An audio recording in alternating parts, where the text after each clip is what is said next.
Hello, happy Monday. It's post break.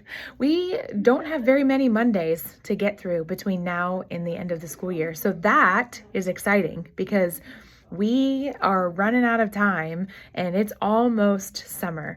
But we've just made it through spring break. I hope your morning transition was great this morning, that everybody got out of bed okay.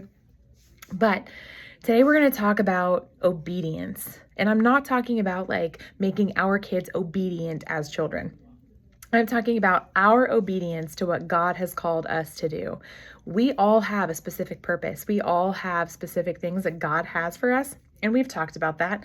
This is not the first time that you've ever heard these words from my mouth.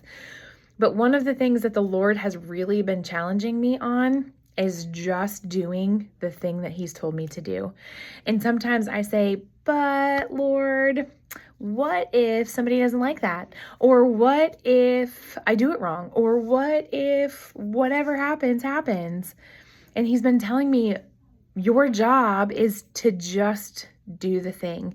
And I think about Joshua, right? In the Battle of Jericho, when he was told to just march around the city for 7 days quietly, and then that seventh day to march around the city 7 times and then scream and shout.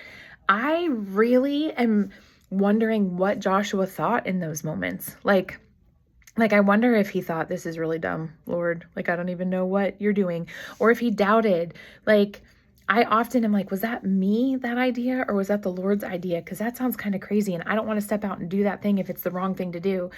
Like, here's the thing though. If that's what the Lord's telling you to do, it's going to work. It's going to work. And it might not look like the thing that you wanted it to look like, but it's going to be what God wants it to look like.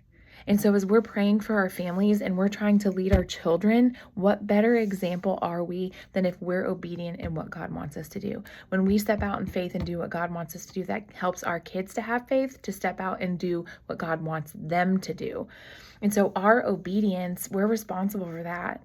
But we're also responsible because when we're obedient, it's teaching our kids to also be obedient. When we seek and follow the voice of the Lord, it teaches our kids to seek and follow the voice of the Lord. And that's also our responsibility, right? So, yes, our kids should obey us. Yes, in the perfect world, every time you say something, they should do the exact thing in the exact timing that you want them to do it. But really, obedience sometimes is for us. It's for us. We have to be obedient to the Lord as examples so that our kids can watch our walk and they can know how to do that also. So, happy Monday. Happy obedience. I hope you all have a great day. I love you all.